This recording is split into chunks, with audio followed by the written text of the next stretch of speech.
The church smelled of pine and candle wax, its pews crowded with townsfolk who had not come to mourn, but to gawk.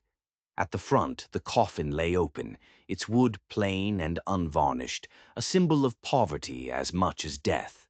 Beside it stood a girl no more than 7, her dress faded and patched, her eyes swollen shut from tears that wouldn't stop. In her small hands she clutched a wooden doll. Its paint was chipped, its hair made of rough, pale yarn, the last gift her mother had ever carved for her.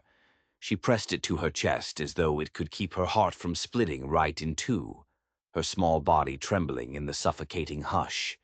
Whispers ran through the crowd like venom. Poor thing has nothing left now, no father, no land. That doll should be buried with the woman. It's unseemly for the child to keep it.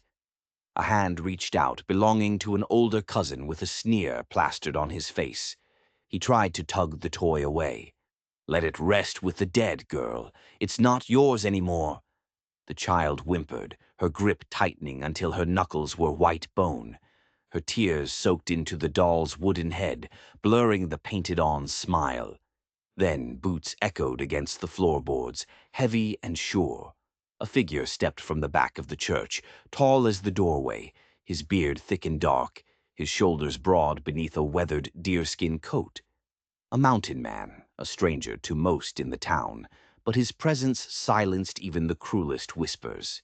He knelt beside the girl, his large, calloused hand gentle as he took the doll from the cousin's grip and placed it back into her arms. "It belongs where it was given," he said, his voice low but firm, carrying through the stillness like the roll of distant thunder. Gasps rippled through the pews. Some muttered of impropriety, others of insolence. The child buried her face into the doll's wooden cheek, her sobs muffled, but her grip was steady now. She felt a strength that wasn't her own. The preacher faltered at the pulpit, his Bible shaking in his hands. He didn't know what to do. No one did. Then the uncle of the child, a gaunt man with eyes like chips of flint, rose stiffly from his seat. "That trinket is not yours to defend," he hissed, his voice thin and sharp. "She is my charge now, and I'll decide what is hers and what is buried." The mountain man rose to his full height, his shadow falling long across the coffin, covering the child in darkness. "You may claim her," he said, his voice dropping even lower.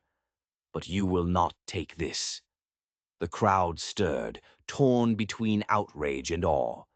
The child's sobs quieted, her doll safe again in her arms. But something was wrong. She could feel the uncle's eyes on the doll, not on her. It wasn't just about a toy. It was about something else entirely. And beneath the veil of mourning, the seeds of a battle had already been sown. The child sat stiffly on the bench near the coffin, the doll pressed so tightly to her chest that her knuckles ached. The whispers slithered through the church again, like snakes in dry grass, emboldened by the uncle's stand. "What will become of her now?" one woman asked, her lips curled with a pity that was sharp as a knife. "She'll be sent to kin who don't want her. Mark my words, that man," she nodded towards the mountain man, "only stepped in for what she might inherit." The child flinched. Inherit? Her mother had nothing. They lived on a scrap of land no one wanted, barely scratching a living from the stubborn dirt. The child's uncle rose again, tugging at his worn black coat, his voice ringing with false authority. "You all see it. She has nothing. No father to claim her, no dowry, no place. And yet she clings to that doll as if it will feed her belly or give her a bed." He turned to the sheriff, who leaned against the back wall with weary eyes, looking like he'd rather be anywhere else. "By law, she cannot fend for herself. The land her mother worked is worthless, mortgaged to the hilt. It would be best if we arranged her future properly." The word "arranged" hung in the air, sour and heavy. It sounded like a cage door swinging shut. A woman near the back whispered, "They'll auction her off, sell her as an indentured servant to a family who will put her to work until she's old." The child's small shoulders quivered. She hid her face in the doll's chipped paint, rocking gently back and forth, as if the motion could shield her from the world that was closing in. But as she rocked, she felt something strange. A small, hard lump inside the doll's cloth body, something she'd never noticed before. I am Elias Redfeather, and I can tell you that children cling to small things because the world strips away the larger ones without asking. In a carved toy or a scrap of cloth, they find the mother's arms the grave has stolen. But sometimes those small things hold secrets the world of men would kill for. The mountain man's jaw tightened. His hands, which could snap a man's neck as easily as a dry twig, flexed at his sides. His gaze swept the room, and he saw their sneers, their cold calculations, their hunger. His voice broke the murmur like an axe striking wood. She's not livestock to be traded. She will not be sold. Not today, not ever. A ripple of laughter cut him off, harsh and mocking. "And what will you do with her, mountain man?" the uncle sneered. "You've no wife, no kin, no place in this town. You live in the hills like a beast. You think to raise a girl when you can't even keep a farm." More laughter followed, cruel and eager. The child shrank lower, burying her face deeper in the doll, her tears soaking its simple wooden dress. She squeezed it, and the lump inside pressed against her ribs, a tiny secret point of pressure. The mountain man stepped closer, his shadow falling across the coffin and the girl like a shield. His voice was low, steady, but it carried to every corner of the church. "I have little," he said, "but what I have I guard with my life, and today I guard her." The crowd stilled, uneasy now, their cruelty stalled by the sheer weight of his words. But the uncle's eyes narrowed, glinting with a strange, feverish malice. He wasn't just angry. He was desperate. He leaned close to the men nearest him and whispered, his voice a venomous hiss. "The law will side with me. He's a nobody. Wait and see, and I'll get what I came for." The uncle's words clung to the air like smoke, thick and choking. He stepped forward until his boots creaked on the boards beside the coffin, his bony finger stabbing towards the child. "She is mine by blood and law. What would a mountain drifter know of raising a girl? He seeks only advantage." He was lying. She could feel it. The way his eyes kept darting to the doll in her hands. Murmurs rippled through the pews, some nodding in agreement, others whispering their dissent. The girl clung harder to the doll, rocking as if the motion alone could keep her whole. She felt the lump inside it again, a hard, round shape that seemed to pulse with a life of its own. The mountain man's voice cut through the noise, deep and unflinching. "You speak of law, but you use it as a knife, not a shield. You call her yours, but your eyes tell me you see her as a burden." His gaze was like granite. "Or is it something else you want, something you think she has?" The uncle flinched, a flicker of panic in his sharp eyes. "Nonsense. The girl is destitute. I'm saving her from the poorhouse." His lips curled, his words sharpened by venom. "What would you do with her, then? Feed her on venison and pine cones? Raise her in a cabin where wolves sing louder than hymns? You think the town will trust a man who comes down from the hills with blood on his boots, and no kin to vouch for him?" Laughter rang out again, cruel and eager to humiliate. The child squeezed her doll tighter, whispering into its wooden ear, "Don't leave me, too. I am Elias Redfeather. Children speak to dolls when the world has deafened itself to their cries. It is not wood they beg, but a love that does not abandon." The sheriff straightened from his lean against the wall, pushing through the crowd, his face drawn and weary. "Enough," he said firmly, though his voice lacked the fire to match his words. "This will not be settled in whispers or in pews. By law, the child must be placed with kin unless a proper hearing says otherwise." The uncle smirked, satisfied, a cold, predatory grin. Then she is mine until the court sees fit. He reached again for the girl, his hand clawing not for her, but for the doll. She shrieked, twisting away, clutching it so hard the yarn hair bent flat against the wood. The mountain man's hand shot out, iron strong, gripping the uncle's wrist. His eyes bore down like stone against a storm. "Not while I breathe," he said, each word deliberate, immovable. Gasps rippled through the church. The preacher looked as if he might faint, clutching his Bible like it could shield him from the storm gathering in his own house of God. The uncle yanked his arm free, his face purple with rage. "Then you defy the law itself," he spat. "We'll see what the sheriff says when it comes to men who think themselves above it." The sheriff sighed, a deep rattling sound of a man trapped. He looked from the uncle's greedy face to the mountain man's resolve, and his gaze faltered. He seemed almost afraid. The uncle had something on him, some hold, some secret debt that was being called in right now. And with that, the crowd surged, eager to see the fire this clash would spark, while the girl trembled in her seat.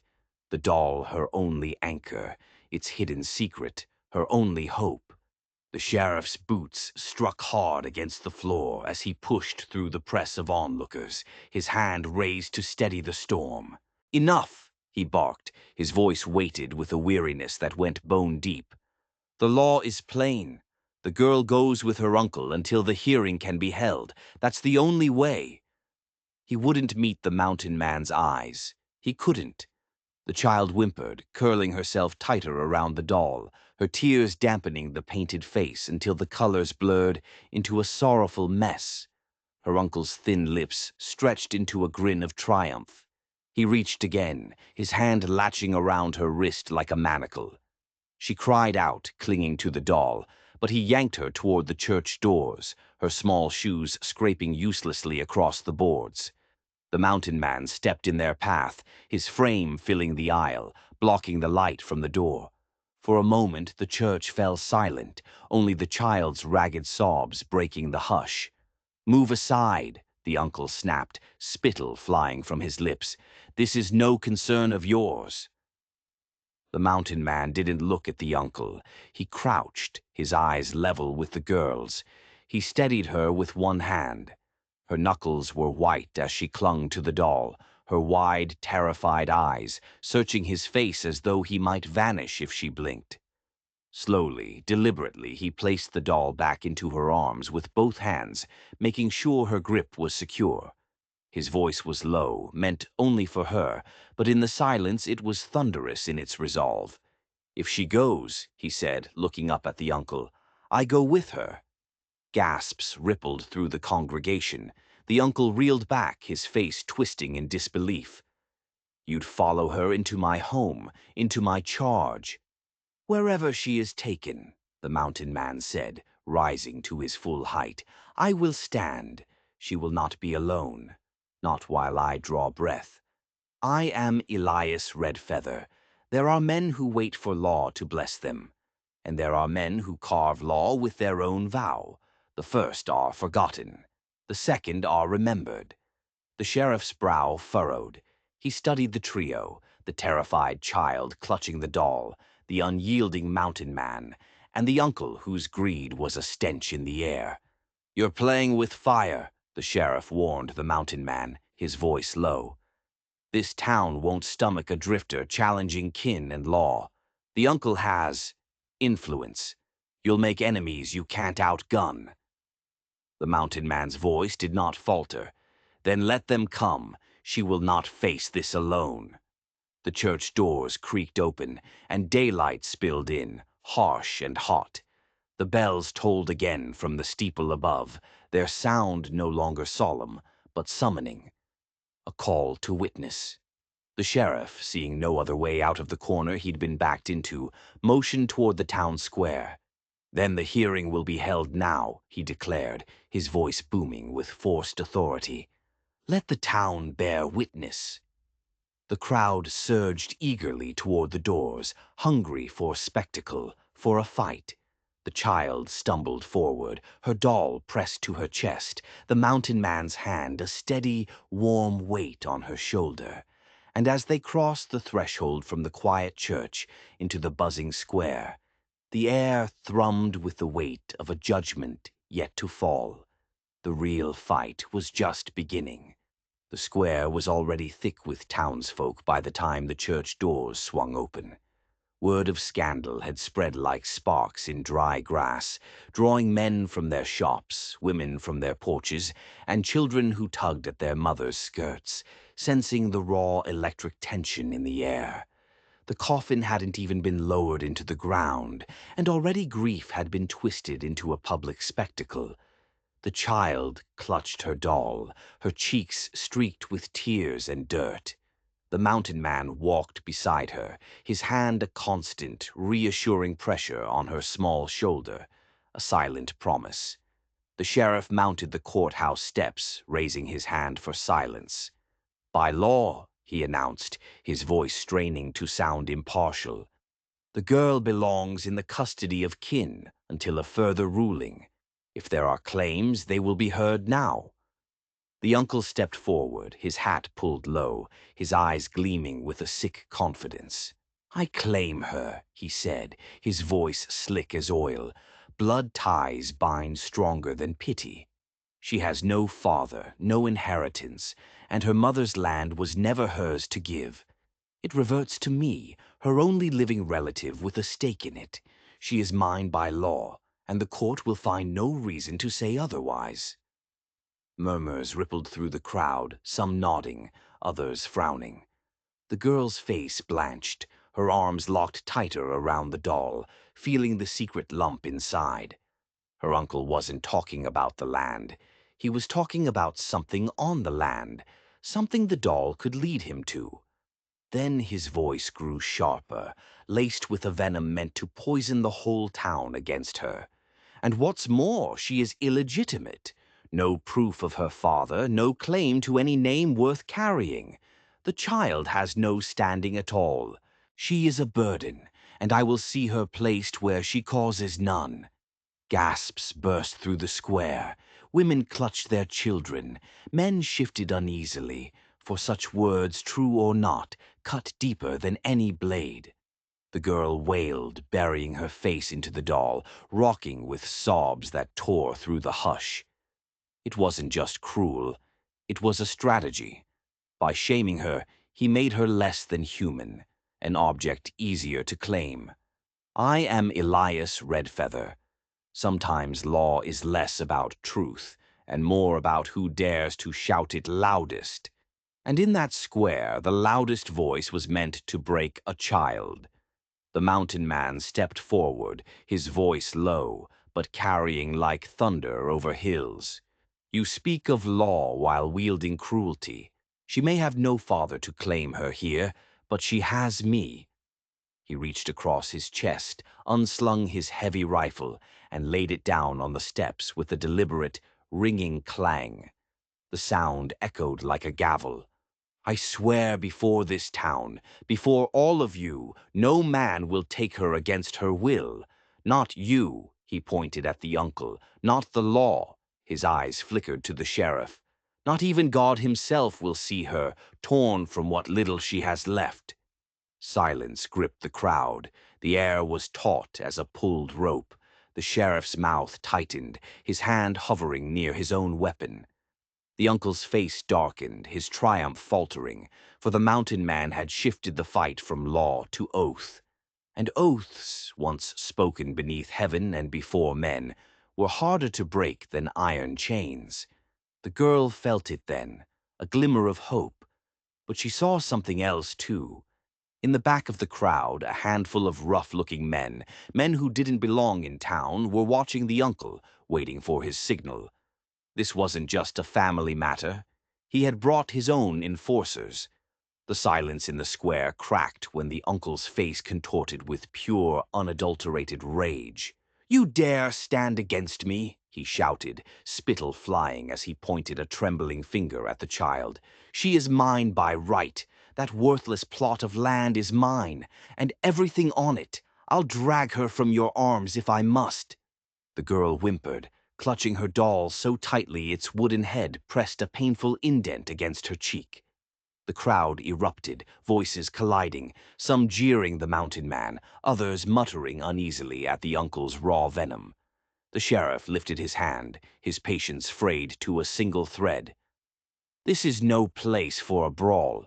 You've made your claims. Take the girl," he said, his voice heavy with resignation, "and we'll settle the rest at a formal hearing." He reached for the child, but she shrank back, her eyes wide with terror. She whispered into the doll's yarn hair as if it could hear her prayers. In that instant, the mountain man bent low, scooping her into his arms in one fluid motion. Her thin arms looped around his neck, the doll crushed between them. Gasps rippled through the square as he turned from the steps and strode away, his boots pounding against the hard-packed dust. "Stop him!" the uncle bellowed, his voice cracking with fury. "He's stealing what is mine." The rough men at the back of the crowd lunged forward, but the mountain man was a force of nature. His fist lashed out, sending one sprawling, his body falling limp into the dirt. Another reached for the girl's arm, but the mountain man's growl, a low, guttural sound from deep in his chest, froze him in place. "I am Elias Red Feather. I have seen men break laws like twigs when love gave them strength.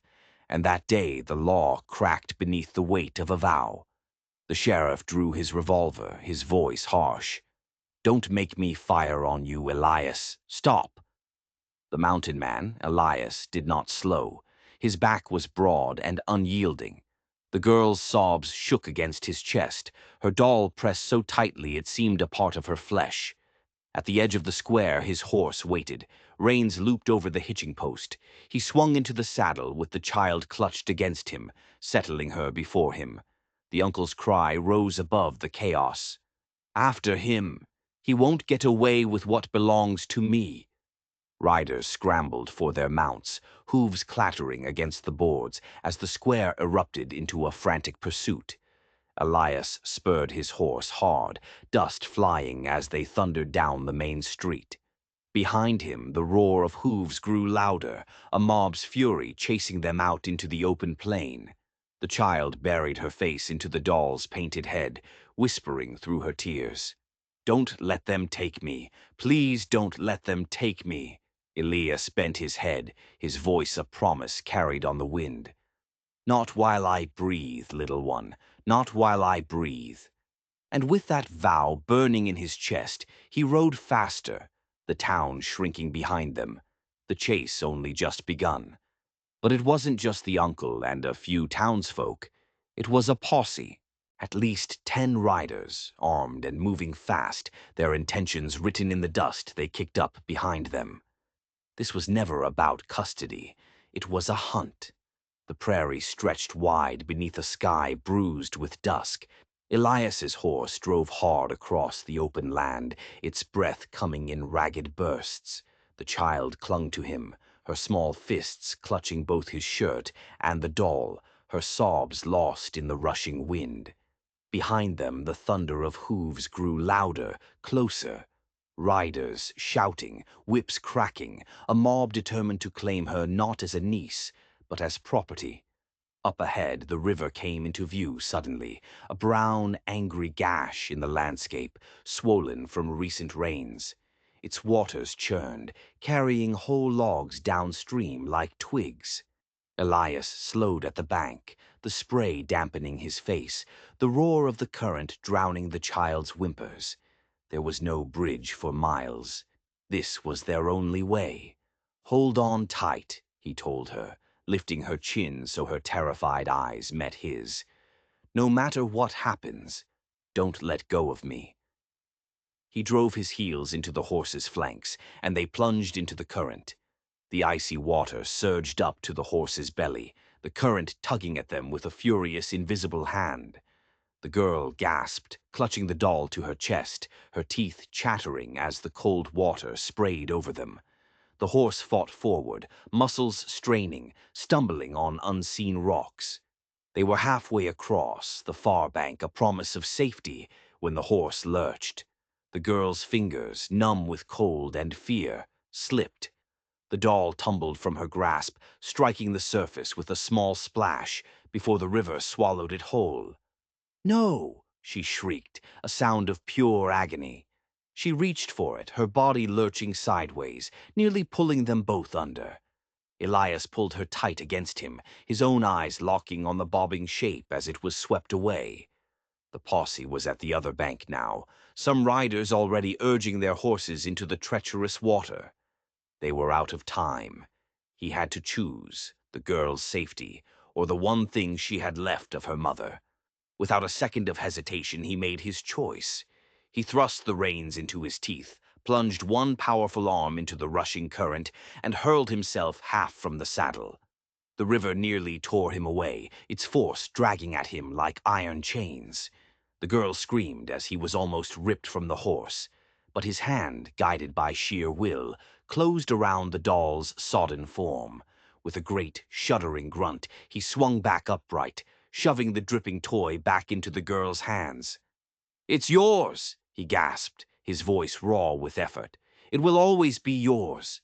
She clutched the dripping toy, her sobs turning into fierce, desperate cries as she pressed it to her cheek.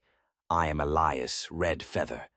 I have seen men risk their lives for gold, for land, for glory. But the truest risk is for something small, something the world calls worthless. But a child calls everything." They burst onto the far bank, the horse staggering up the muddy slope, exhausted. Behind them, the pursuers were struggling in the current. Some horses panicked, turning back. Others were swept downstream. But the uncle and a few of his hired men pushed on, their faces twisted with grim determination. The uncle's voice rose above the roar of the water, hoarse with fury. "You can't run forever, Elias. She will be mine before dawn." Elias turned his horse towards the darkening trail that wound into the foothills. The girl trembled in his arms, her doll dripping cold river water against her patched dress. He bent low, his voice steady as stone. "Let them chase," he said. "These mountains have kept me safe all my life. They'll keep you safe now." And with the last light fading, they rode into the shadows, the river a temporary shield between them, and a mob that still hungered for whatever secret that little wooden doll held. The trail wound steep and narrow, a mere goat path clinging to the side of the mountain. The hooves of Elias's horse struck sparks against stone as it carried them higher and higher into the cold, thin air. The girl pressed the wet doll to her chest, her small body shivering, but she did not cry now. Her wide eyes searched the darkened peaks, clinging to the quiet safety of the man whose arms never wavered. She trusted him completely. By the time the cabin came into view, tucked in a hollow of ancient pines, its stone chimney dark against the stars, their pursuers were a faint, angry rumble below, muffled by distance and the river that had slowed them. Elias swung down, his body weary but unbroken. He lifted the child gently, setting her on the ground, his hand brushing the damp hair from her face. "Inside," he told her, his voice a low rumble. "Stay close to the fire pit. We'll make it blaze again."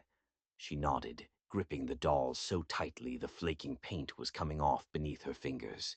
As she stepped over the threshold, she noticed carvings above the door, a soaring eagle, a sleeping bear.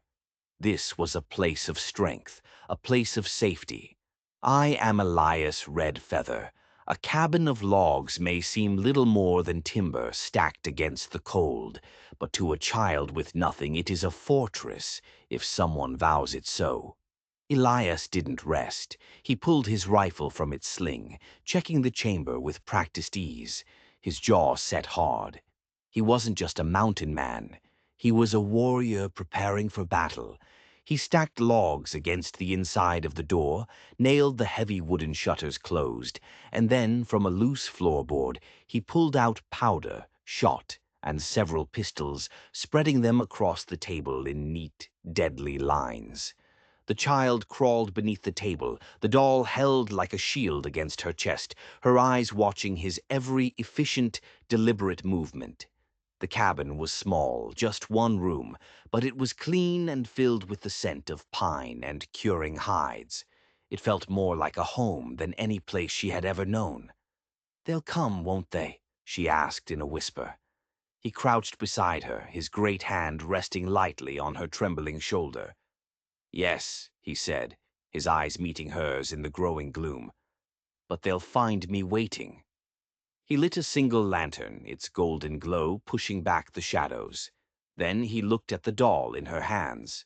"Your mother," he said, his voice softer now, "was a brave woman. She carved that for you for a reason."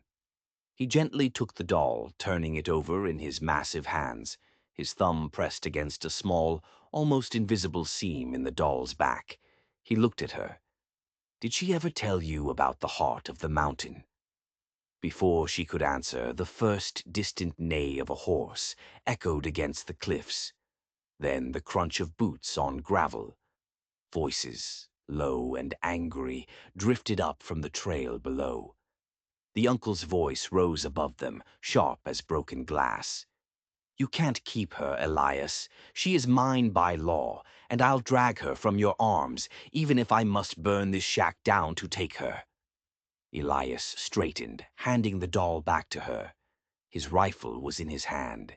His silhouette filled the doorway as he stood before the barred door, the lantern light behind him casting him tall against the night. "You may bring fire," he called out, his voice carrying clear into the dark. "You may bring guns, but you will not take her. Not while breath fills me, not while these walls stand." The girl pressed her face into the doll's wooden cheek, whispering into its yarn hair, her heart hammering. The men outside laughed a cruel and eager sound, but there was an unease in their laughter now. The cabin stood quiet but ready. The man within looked as if he were carved from the mountain stone itself.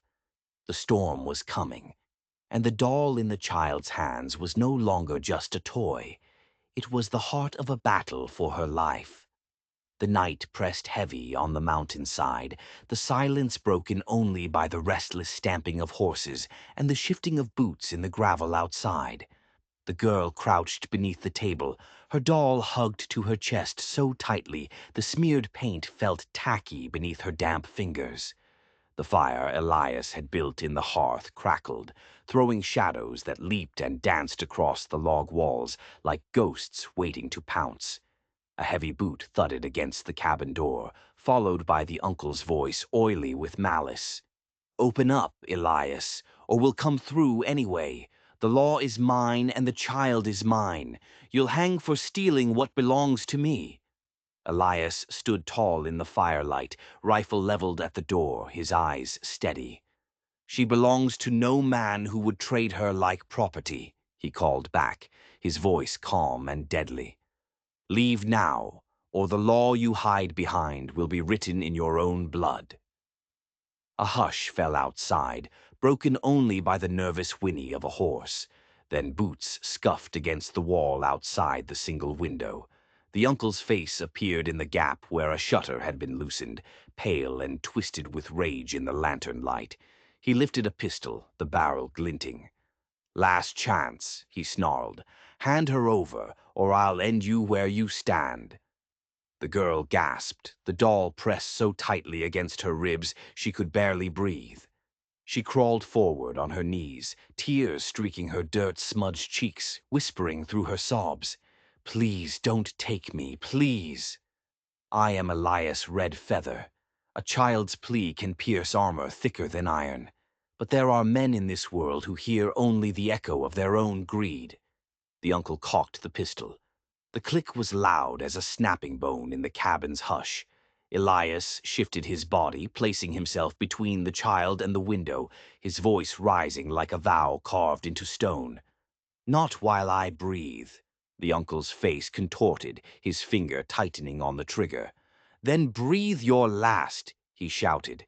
The world hung suspended for a heartbeat.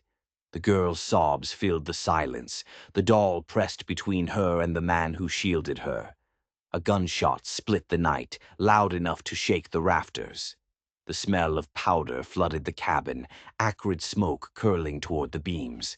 The child screamed, ducking back beneath the table, the doll crushed beneath her chin.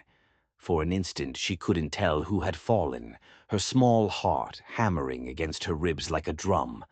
Outside, the mob shifted uneasily, their jeers silenced by the sharp crack of death's promise hanging in the cold mountain air. She squeezed her eyes shut, waiting for the sound of Elias's body hitting the floor. But it never came.